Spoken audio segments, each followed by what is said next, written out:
Every day, thousands of planes carrying millions of people travel all over the world, delivering you and your belongings to a particular destination. Air travel is a way of life for many, and on the surface it seems pretty straightforward. However, there are some things the airlines either avoid telling you or work hard to keep a secret. From cleanliness to cargo to overbooking, these little tidbits of information may just make you look at air travel in a whole new way. Overbooked.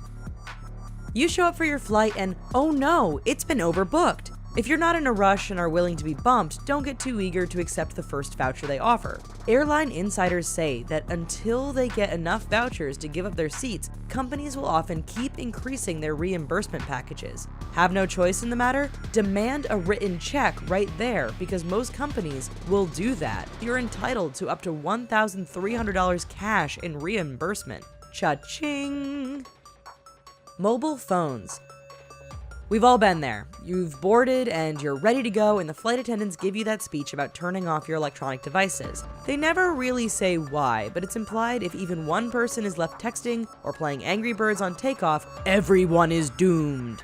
So what is it that they are worried about? The reality is that unless you smuggled a flaming Galaxy Note 7 aboard, nothing terrible is going to happen. It's just that phones can interfere with communications in the cockpit and annoy the pilots when they're trying to talk to each other and the control tower.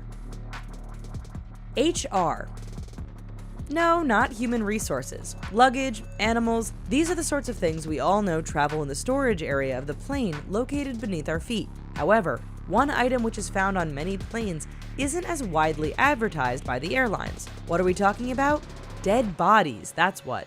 People die all the time, and when they are far away from home, the only way to ship their remains back home is in the cargo hold of the plane. So if you hear any of the flight crew or airline employees discussing HR or Jim Wilson, these are airline code for "you'll be having a corpse on board with you today." Meaningless ticket. Airlines overbook all the time. Why? They want to fly with the plane as full as possible to make it more economical. Airlines understand that people are late all the time, so they hedge their bets by adding more than a few extra people to each flight to compensate. However, should everyone show up, it could mean that that ticket you have in your hands is pretty worthless, at least as far as getting on that particular flight is concerned. You can get bumped and then have to spend hours fighting for compensation while you watch the rest of your fellow passengers board and fly away. Shrinking seats. Have you noticed that today you seem to get less for your buck than you did a couple decades ago? Before we start ranting about how you could buy a chocolate bar for a nickel, let's look at the airline. Yes, the last time you were on board, that seat did seem smaller. No, you aren't going crazy, and no, you're not putting on weight. Those seats are in fact getting smaller. It's just the airlines don't like to advertise. Especially on newer planes, insiders have revealed that seats are around 1 inch smaller so they can squeeze more on board. It's definitely something airlines don't like to admit. Don't drink the water. Thirsty? After this, you'll want to stick to bottled drinks and alcohol. A study found that the tanks used to store water on board planes gets pretty disgusting. Sure, they clean and bleach the tanks every now and then, but this doesn't remove a lot of the sediment and scum that's left floating inside. Don't believe us? Well, just count how many cabin crew you see enjoying tea and coffee next time.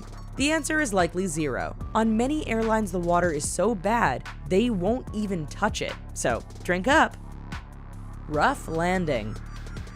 Most people equate rough landings with windy weather or inexperienced pilots. This can be true. However, more commonly, you're not told that a hard landing can occur in wet weather or when your passenger liner is making a landing on a shorter runway. In the case of a wet runway, a hard landing is done to stick the plane to the tarmac and prevent it from sliding. For short runways, the pilot doesn't have room to gradually ease down. It's all about cutting the power and stopping that multi-ton aircraft before the runway ends. Dirt and germs. When you first board your plane, it looks bright and clean. Don't be fooled. That bad boy is filled with just as many germs as a public bathroom. The worst area? Well, that tray you put up and down is said to be one of the most bacteria-ridden areas on a modern jetliner. Airline crew often don't have time to clean the trays, meaning that surface has all the germs from the last person still on it. Worse yet, if a parent has decided to check or change a dirty diaper there, well, you can imagine. Lights at night. Ever flown at night or maybe traveled a long distance so that when night comes, the cabin lights get turned down to a soothing level? That is not for your comfort or to facilitate your sleep. Those dim lights are actually to prepare your eyes for an emergency should it happen. How so? Dimming the interior lights at night means that passengers will have improved sight when escaping from a plane into the darkness of the night. That's thoughtful, in a disturbing way. Well, with this information in hand, you are now fully ready to head to or run from your next flight. Remember to subscribe and check out some of the other informative videos and articles at The Richest. Until next time, bon voyage!